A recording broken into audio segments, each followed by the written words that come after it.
Hey, my friend, Alexandra Harbushka here, founder of the podcast, Money, Motherhood, Manifestation.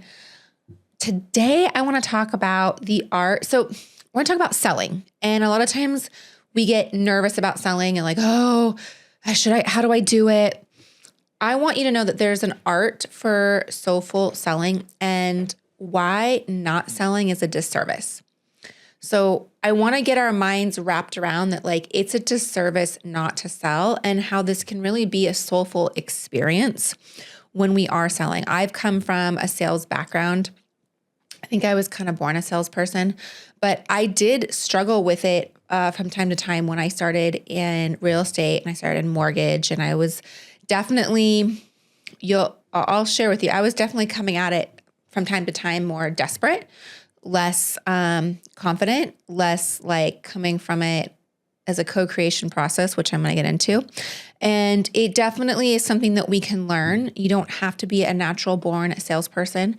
And if we are in business, this is how we get our work out into the world. So you and I, we are business owners, right?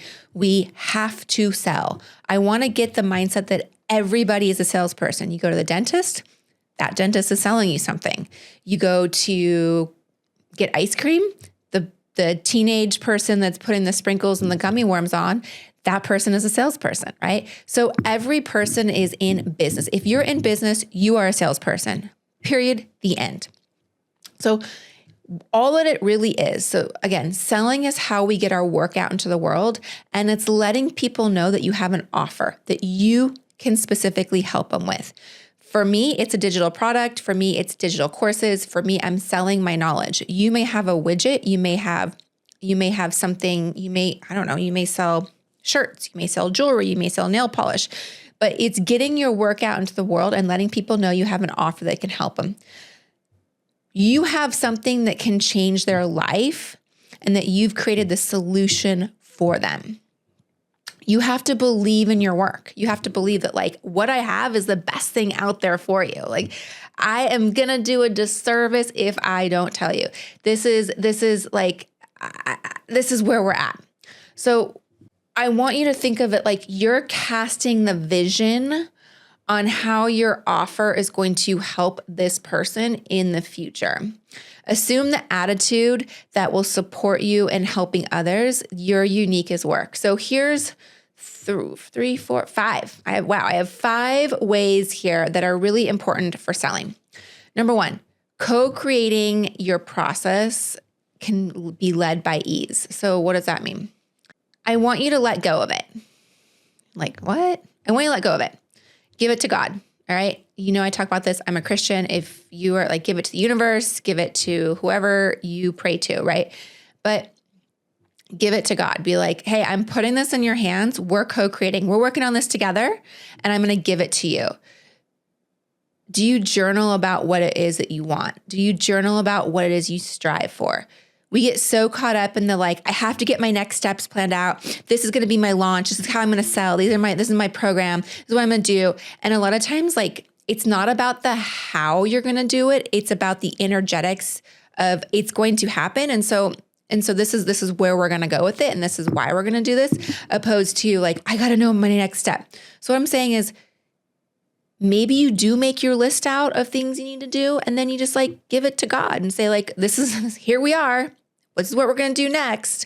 This is what we're going to do. I'm going to give you the list, and I'm just going to trust that you are going to get it done. Like, give him your laundry list. Ask him to help you. Ask him to help you with ease. Ask him to help you with comfort. Ask him to help you with lack of struggle. Ask him to support you in the unknown ways that, like, I don't know how this is going to happen. I don't know how I'm going to get this out. I don't know how I'm going to sell this, but I put trust in you because you are going to move mountains and you're going to do it. So maybe you're like, okay, well, I'll do that. But also ask, like, okay, I need to do work too. So how do you see me doing this? Make your requests and then lead with gratitude. All right. Believe anything is possible and do it with the least resistance possible. Don't make it feel hard. You just get to be like, just ask God to be your co-creator. Like, trust me, it works and it takes all the pressure off. This is what I do in my like, I made that switch and it was like, oh, it was just that easy. I just had to ask for help. It like just shows up. Like work is easier. I'm telling you. So number one, ask for help. Hold out for your desired outcome. You may get stuck. There may be, hey, maybe you have a sick kid. Maybe you're like, I didn't get to launch this week because my child is home from school and it's at a fever, and I've been cuddling on the sofa with my child for the last week, and I didn't get my launch to happen, or I didn't get my sales. Maybe it's your ego. Maybe your ego is popping up. Maybe your ego is going like, we can't do it. I don't know, Alexandra. I don't know if you're the right person for this. Who are you to be doing this? Do you really know what you're doing? So like these things can pop up. I want you to hold on to your desired intention for your outcome. What is it that you want? What is your desire? What is it your why? What is it the flame that keeps you going?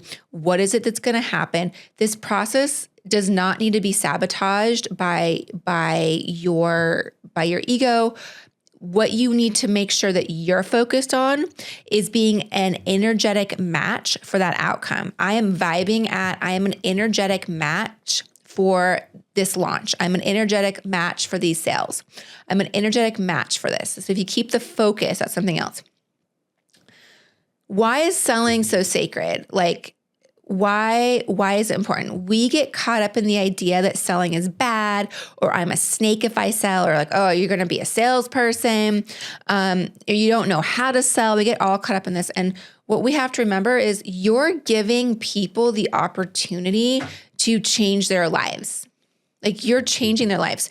You have something that this person needs in order to make herself. Maybe it's easier. Maybe it's a product this person needs. Maybe it's knowledge this person needs. But if you are a good-hearted person putting out quality work, like the best work that you can possibly do, if that's where you're at, then that's what you're putting out. So it's like a sacred. It's a beautiful transfer of knowledge, of energy. We're not going to let our insecurities get up and be like, oh, well, you're not really that good at it, or you don't really know what you're doing. Like if you're truly showing up and you truly believe that your product is helpful and supporting people, then that's why it becomes like this special transaction, if that makes sense. How do you sell? If you're like, I don't even know how to sell, Alexandra, like, I don't know. You need to change your energy. You need to change your thoughts. Change your energy equals changing your thoughts. When you have a question of how, this feels hard, I don't know how to do it, I want you to change to like the energetic match of this is what I desire, this is what I'm manifesting.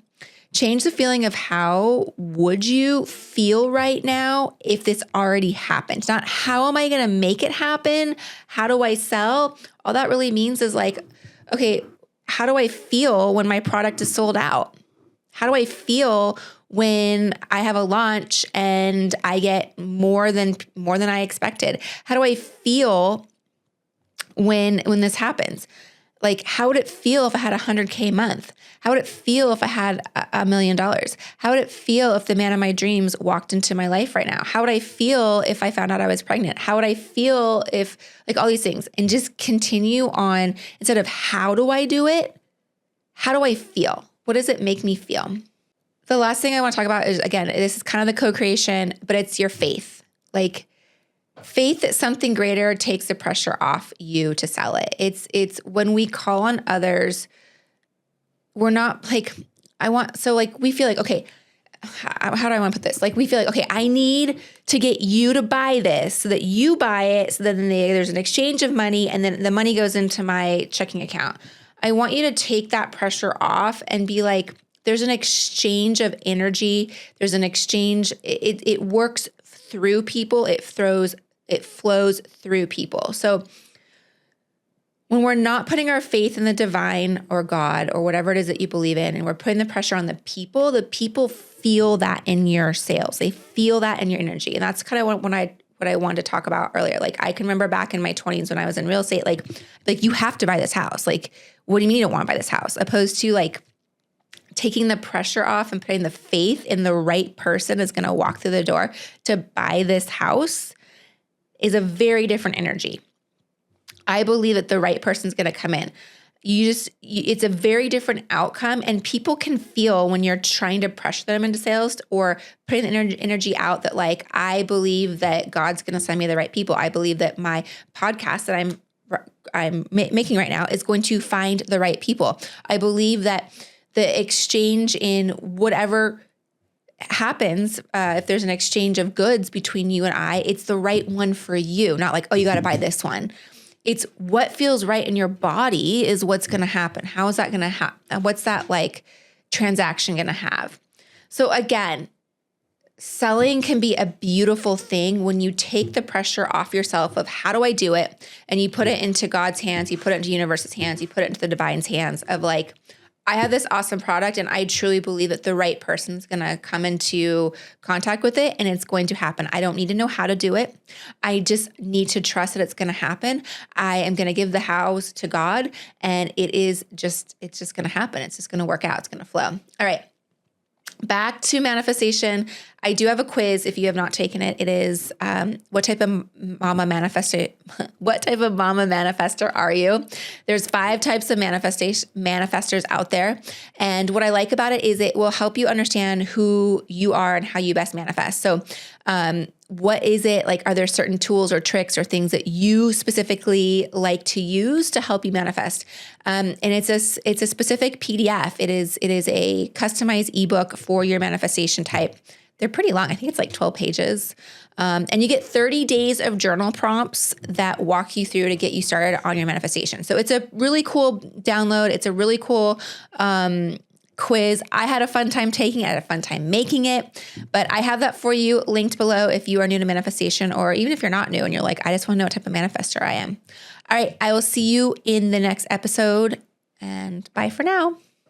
Hey there. Okay, don't go away. I have a free gift for you. So if you are like me when you started manifestation and you're like, what is the best way for me personally to go about manifesting my dreams, my goals, and things like that? So I created a free quiz that will help you determine your manifestor type, okay? And here's the best part about it is this free resource will give specific manifestation practice tools for you that you can start using every single day.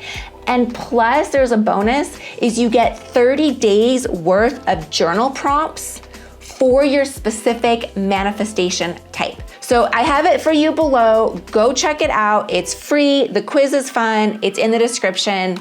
Go take your quiz.